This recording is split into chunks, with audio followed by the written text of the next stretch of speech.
Long have the Vikings raided our lands, but nothing prepared us for their great army. For a decade we fought them, the tide of battle ebbing back and forth. Until finally, they were defeated, and their great army fled our lands. Now, England lies divided. Its old political order washed away.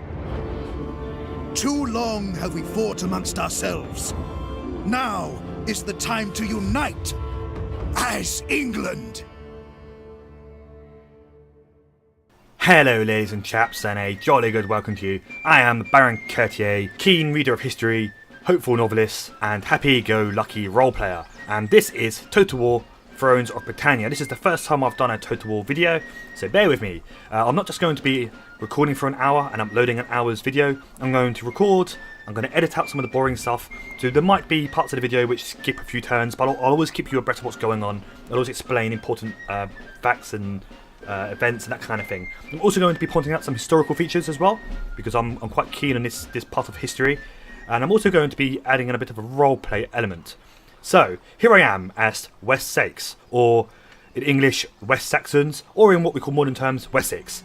Here is my king here, King Alfred, also known as King Alfred the Great, and the year is 878. Now just to let you know what's happened up to this point, this is obviously the start of the game, but it isn't the start of this part of history. So, England was broken down into four main Saxon kingdoms. Now, the Vikings were raiding for years, decades, until finally, in about 866, they believe, the Great Heathen Army, or the Great Viking Army, arrived. They landed here in East Anglia, which is modern-day Norfolk, Suffolk, and basically, the Saxon king of East Anglia used the good old-fashioned Saxon trade of paying them off. He gave them money, gave them horses, probably gave them a bunch of women, and sent them on their way. They buggered off up north here to Northumbria, where they defeated the Northumbrian army, overrun Ethelwick, which is modern-day York, and basically subjugated the land, making it a Viking kingdom within England. And then after that, they turned their attention south again. They reinvaded East Anglia here, killed the East Anglian king, overrun the territory, and again subjugated the land, before turning west, attacking Mercia, defeating Mercia, and again overrunning the land, taking control of all the territories there, and that left one strong kingdom left, Wessex. The Vikings attacked Wessex. They had a string of victories until King Alfred died. I can't remember if it was natural causes or if he was killed in battle. I'm pretty sure it was natural causes. And King Alfred became king. His brother Alfred became king over the head of King Alfred's son, and probably the more legitimate king, who was actually useless, and therefore the nobles of the land wanted Alfred to take the throne. I have a feeling at some point in this story that is going to come back to bite me on the ass. But King Alfred basically chased him around the country, having a string of defeats at the hands of the Vikings, until he was forced to flee to the Great Marshes. I think it may have been Dartmoor, which is down here somewhere, where he and his followers hid and fought a guerrilla campaign until finally they had enough strength to gather here at Effington. He called a levy of all of his shires, all the territories. Thousands of men flocked to his call, and a great battle at Effington, which is what we now call Effington, was fought, and the Vikings were defeated. Their great heathen army was defeated. They retreated north to Chippenham here, where they basically was held under siege by King Alfred and his boys, forcing them to surrender. Guthrum, the leader of the Vikings, was forced to be baptised and sent packing up north, where he retreated back to East Anglia, of course. King Alfred liberated most of Mercia, having an agreement with the nobles there, that once the appointed king died, Alfred would become their ruler, their rightful overlord. So that's where we are now. That was in 878, and that is the year now. So, first thing I need to do with King Alfred here is get rid of this little rebel army here. I won't bother playing a battle, it's only a small skirmish. I'll quickly skip that, it's not important. Right, I want Alfred's army to garrison Winchester, or Wintoncester, as it's called in these times. That is my capital, and there's going to be a gathering of all the leaders of the army, of all the leaders, the military men in the lands, and basically they're going to agree that although we are at peace with the Vikings, we should not prepare for peace, we should prepare for war. And as you can see here, this little province here of Middlesex. I have two of the small towns here, Guildford and Evesham, and then there's London. That is the only town within this province I do not have, and it is a walled town. So my strategy here is to be prepared to attack London. It's a walled town on the border with the Vikings. It's strategically important. It's a major port for the Vikings. It will be a good place to defend against a Viking incursion, and it will also be a good place to use as a base in which to attack into the Viking lands. So what I'm going to do, I'm going to order General Aethwald here. He's going to gather troops. So here's the recruitment panel. Let's get him gathering some Fangs, some Fang horsemen. I think 2 more units of spear as well. So I want to have a nice mix of levy and professional troops. I can only afford to recruit 21 levies before my population starts to turn on me. So I'm going to try and concentrate more on the professionals, but they're not as readily available as the levies are.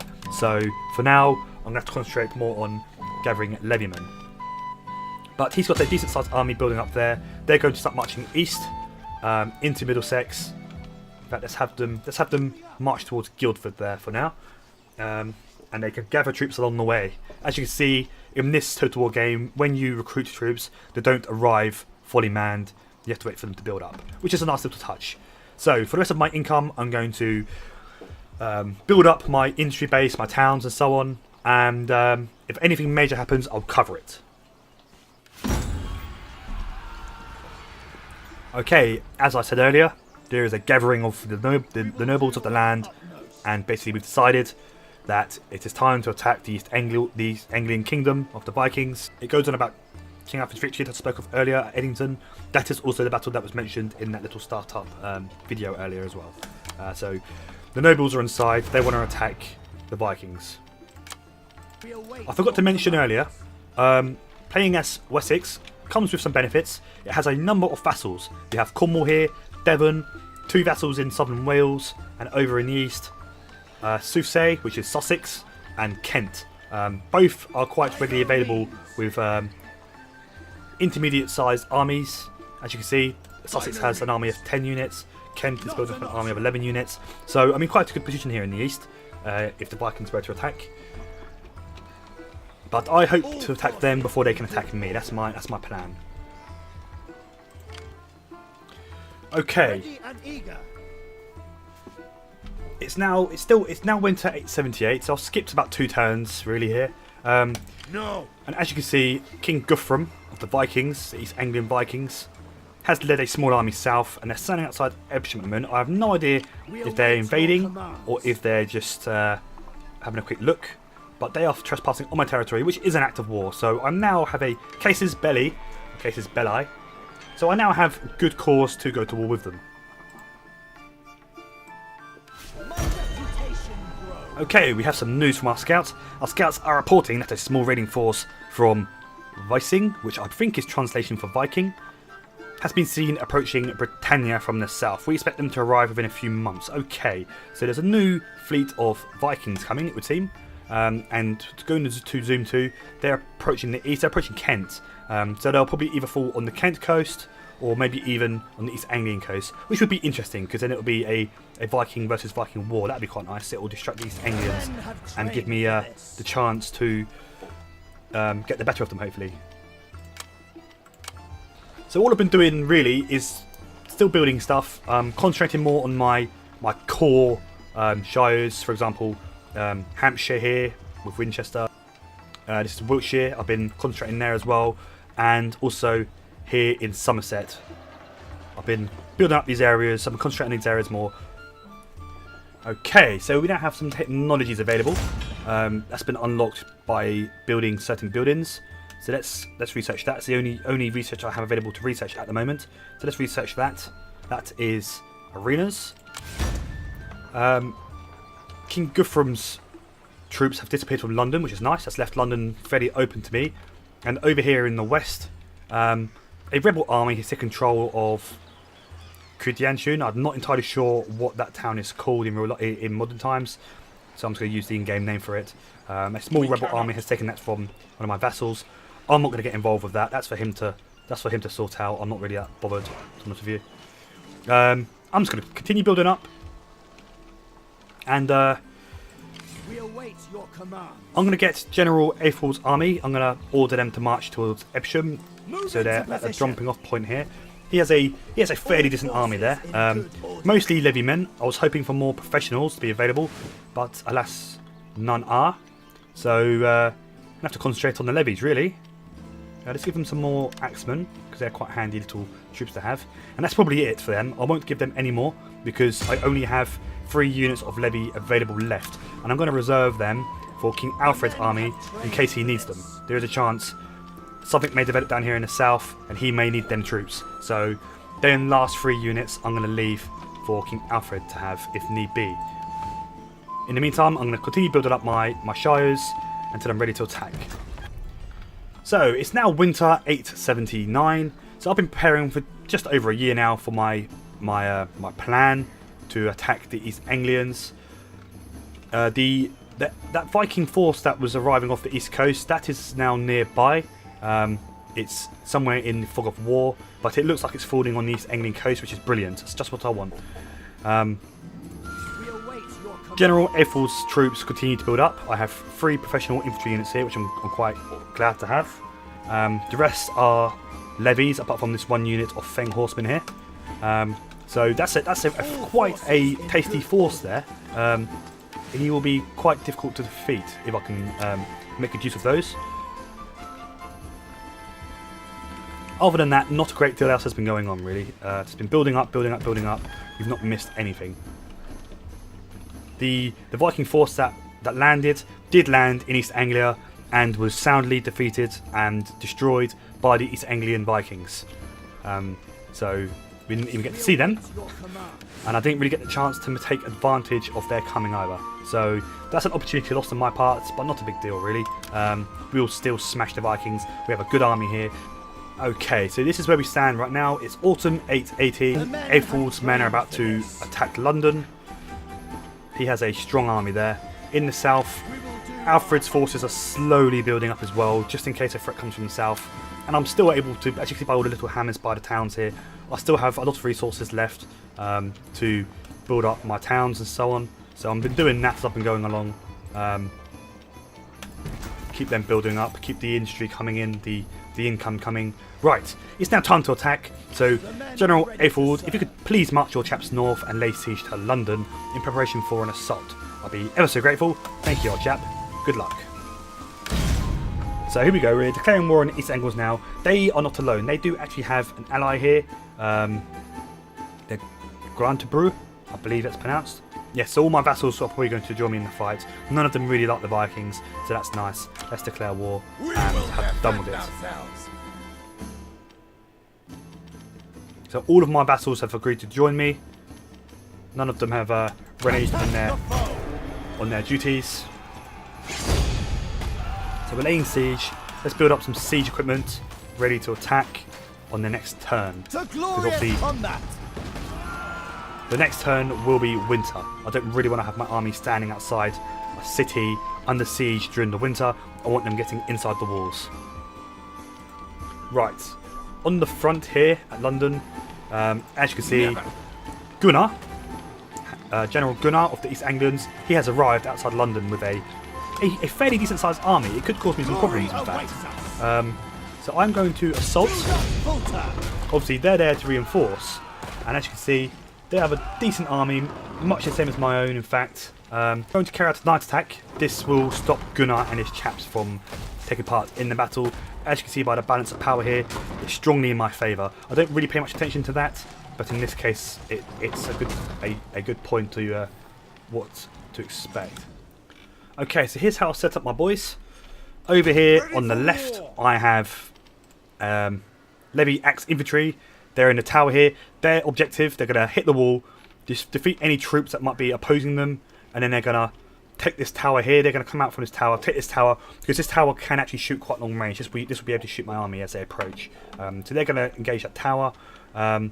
In the centre, I have another unit of Levy Axe Infantry. Now these guys are quite good in an assault, purely because they're axemen with shields. They're going to hit the wall just to the right of the other tower force there, supporting them, defeating any troops on the wall before moving and assaulting the top of the gates here, at the same time that these long axe infantrymen here, who these are all levy troops by the way, they're going to move forwards, bash the gates to pieces, and hopefully take the gates. In support of all these chaps, I'm going to have my archers.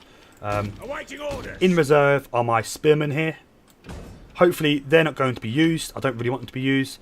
Same goes for my professional soldiers here, and my cavalry. I don't really want to use any of these guys. I'm hoping to save these men for when they come to face Gunnar's army, which are just outside of London right now. So let's start the battle. Let's get these men up to the walls. Now these axemen may face some trouble here with these chaps. They might have a bit of fun with them. So what I might do, no, actually no, I'll carry on my original plan. I'm not going to change the plan now. I'm going to march my archers forward in support as well. Okay, jolly good. The enemy are not happy that I far outnumber them. Let's get my archers forwards. Support these guys by shooting their arrows onto the walls. And my idea here is I'll use these 3 units to do the initial assault, and if need be, I might have some of my other troops follow up. I have another unit of long axemen here. They're going to assist if they need be as well, breaking through the gates, and then hopefully assaulting whatever units are in this area here. There's probably going to be the enemy's general unit might be here, guarding their the main sort of victory point there. Finally, my archers are finally returning their shots now. They're shooting back over the walls. It seems that the enemy aren't too sure what they want to do. They've retreated off the walls here, which is good for me, of course. The enemy's gates have been destroyed. Okay, the enemy's gates are down. Let's have these guys rush in, attacking these spearmen here, and have the follow-on group as well. Where are they? There they are. Let's get them there as well. Let's get them inside the gates.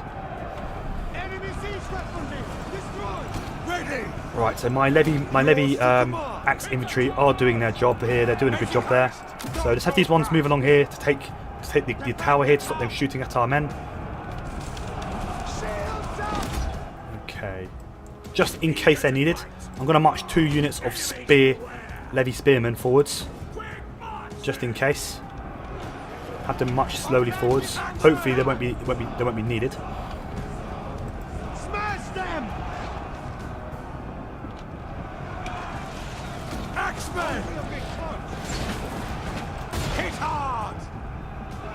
Okay, there's an enemy javelin unit here, which are just kind of running around, not sure what they're doing. These axemen here on the walls, they're still fighting it out with these spearmen here. They are winning. Axemen! Awaiting orders. Attack! And the enemy spearmen are now routing on the walls there. So that's nice. These chaps are also running away, these bow infantry here. To battle! The enemy's tower has been destroyed! Okay, so we've destroyed that tower. Now this is my concern. Once I've captured this gate, these towers will collapse. If I have any troops on this gate here, they will be killed. I don't really want that to happen. Okay.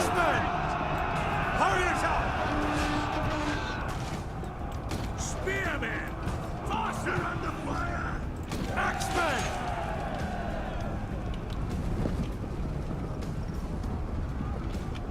Right, I'm going to leave these guys here now, just to keep these guys distracted. Whoa! They do outnumber them. These guys do outnumber my men here, so they could get the better of them.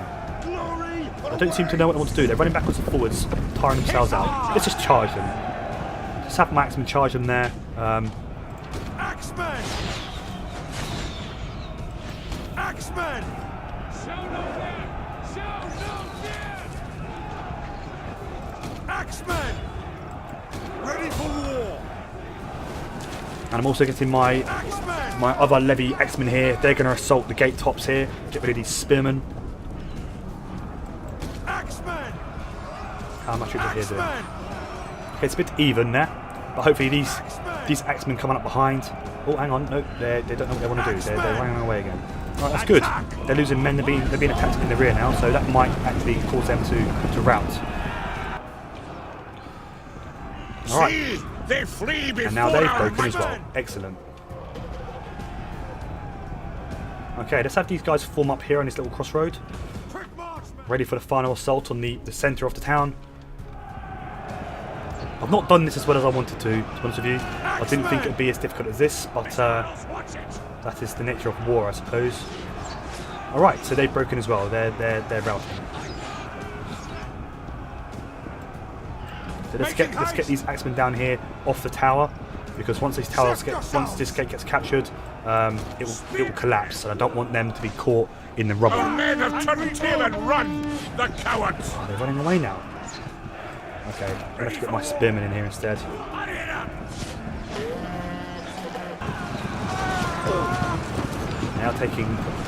They're taking substantial losses, in fact, from those towers. You can see the arrows hitting them. We have captured the gates! Gates have fallen, so these towers are no longer a threat. So that's that. What have they got here? Levy spear infantry. As you can see, my guards decided to set fire to the town. Battle awaits us! Right, let's have these chaps march up. Do I get these men to charge? Yes, I'm doing that. Annihilate them! These guys can march up and support them if need be. So that's pretty much the battle over now. Ready! Axemen! Get them! Get them! So in the end, it was just a matter of using a bit of brute force. Now, as I said during that fight, wasn't overly impressed. My performance wasn't brilliant. As you can see, I actually lost more men than the enemy did. Now that's kind of to be expected when you're attacking a defended sort of fort or location, but I wasn't expecting them kind of losses. Now I lost a whole unit of the long axemen here, but I'm not overly impressed with their performance. I don't think they're all that good, so I might sort of like not really worry too much about recruiting those in the future. I did lose nearly the whole of a unit of Levy X-Men as well, these ones with the shields. So, but they performed quite well, so I'm quite proud of them. So I'm just kind of testing which units work for what. I know it does tell you, the threat of the enemy units that you're about to face up against, that kind of thing.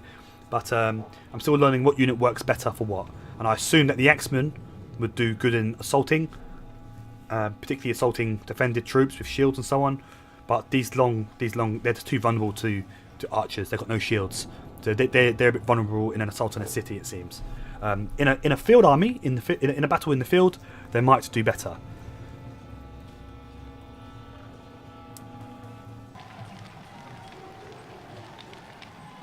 Okay, there is a breach already, which obviously the breach hunters made. So this army may attack and assault straight away. That would be nice if they do. If they lay siege, I may have to sally out to fight them.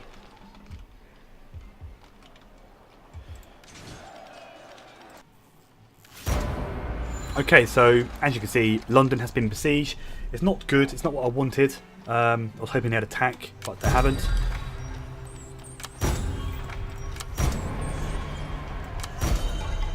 Okay, this is quite important news. Our scouts are reporting that a small raiding force from Nordman, which I'm pretty sure is Normandy, has been seen approaching Britannia from the south. We expect them to arrive within a few months.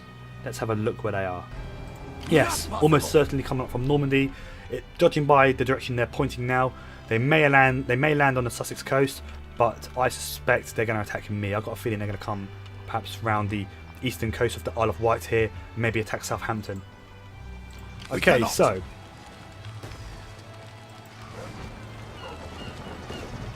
I have 2 more turns until London runs out of supplies, and 4 more turns until my garrison here surrenders.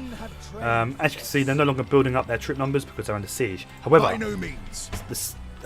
Sussex are sending an army north. It'll be 2 turns before they can engage the Vikings here. Hopefully that is their intention. So I'm going to wait and see what they do. Once my supplies have run out, I have no choice but to sally out anyway. So let's see what happens.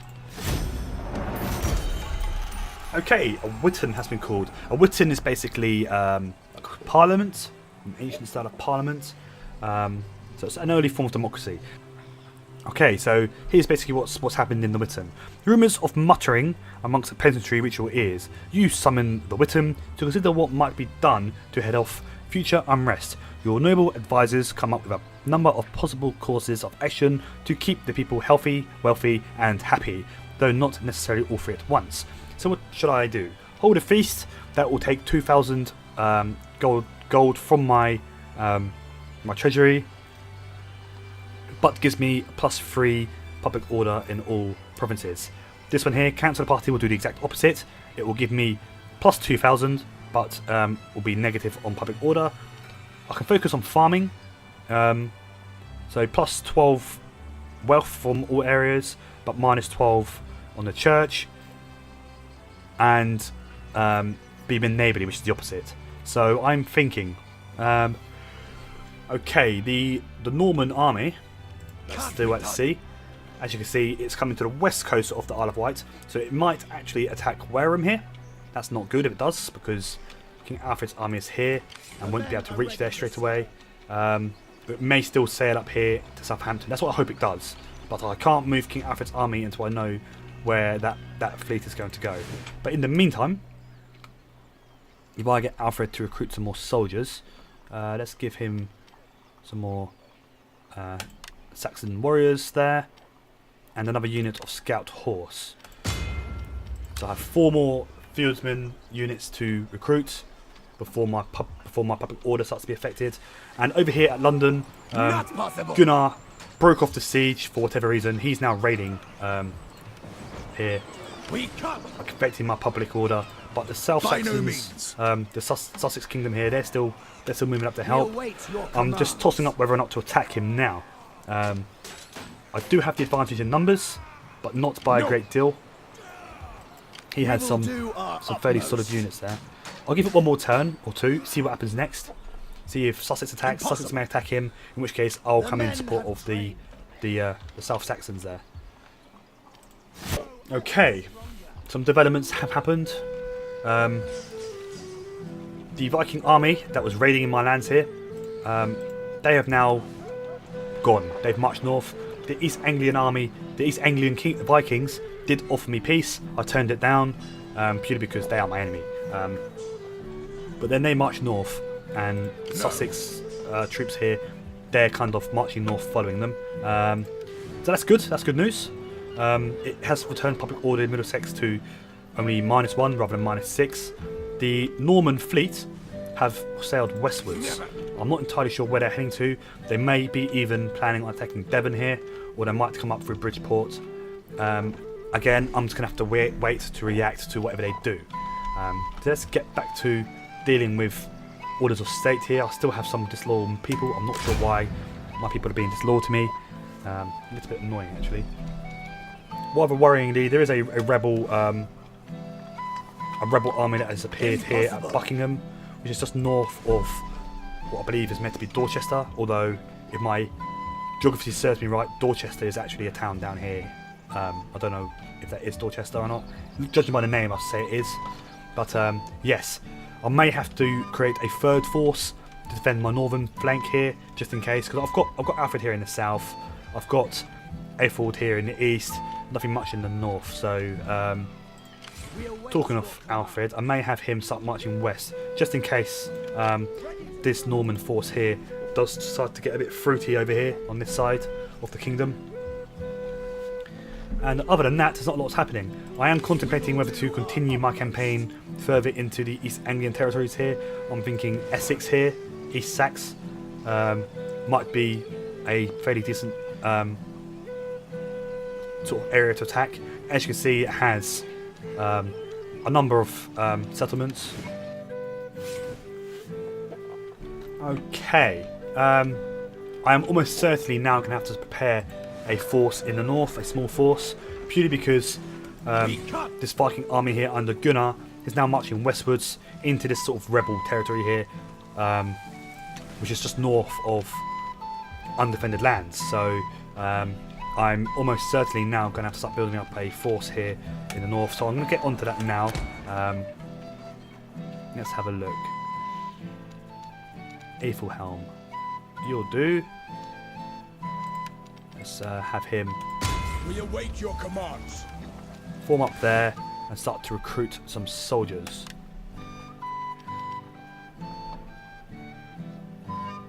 albeit not a lot for him to recruit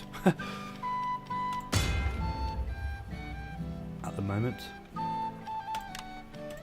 So he's recruiting a small force there, no ranged units, purely because I don't have any. I mean, I do have these skirmishers, but I'm not a fan of them. My hard work pays off. Oh dear, right. So, Kernu, which is Cornwall, they have declared war. That is one of my vassals. They have now broken off diplomatic ties with me. They have declared war. So they've stabbed me in the back, which is rather hilarious. So yes, that's nice of them. So these chaps down here in the toe of Britain, they declared war on me. So it's come at a bit of a rough time, really, because between my kingdom and them is my vassal here, Devon. Now Devon, Not possible. they've got these chaps coming at them.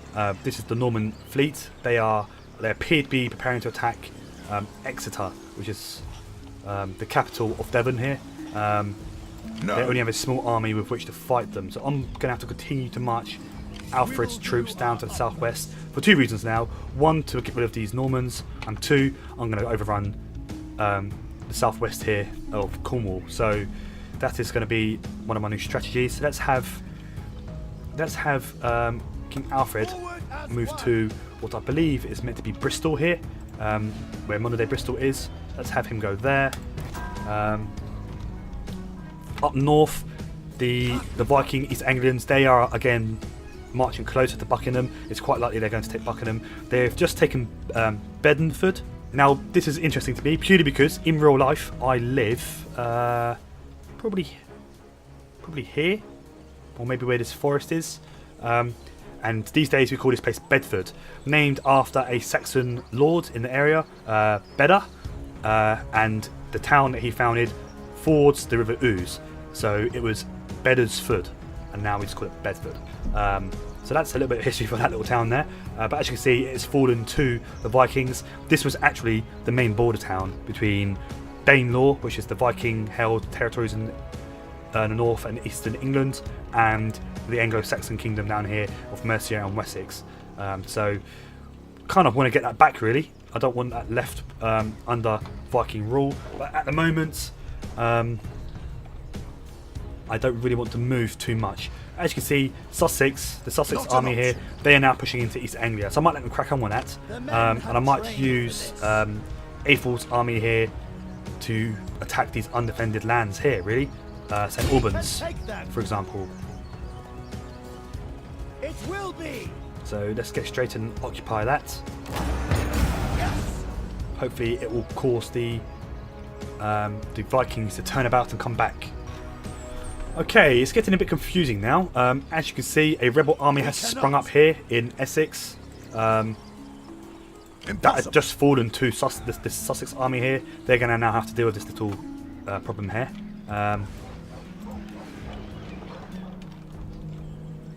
As you can see now, the Vikings are quite strong in the centre here now. They have a fairly decent army here under Gunnar. Bedford still belongs to them, although there is an army here. I'm not sure who these chaps are. Ladberg. They're like a secondary faction in the centre of England, it seems. So basically, due to the main enemy threat basically being here now in the centre, I want General Athelhelm's army to become the new garrison in the east here in Middlesex. So let's have him march east towards Middlesex there, whilst General Athel's troops, they're going to march west. I want him to engage his army here. We await your commands. For the Anglican, get marching, men. Meanwhile, in the south here, as you see, Cornwall have started their offensive into Devon at the same time that the Norman army has landed. Not an option. I don't think Devon will be able to defeat them. If they stay behind their walls, they may. If they try to assault the walls, they might get lucky, but I'm not sure. I've got a feeling it's going to fall on King Alfred to deal with these guys. Right. In the south here, as you can see, the Norman army, it looks like it's about to attack this little settlement here, Totenay. There's also an army of Cornwall there as well. So Devon is in quite a serious situation there. They are going to seriously struggle, I suspect. Ooh, nice.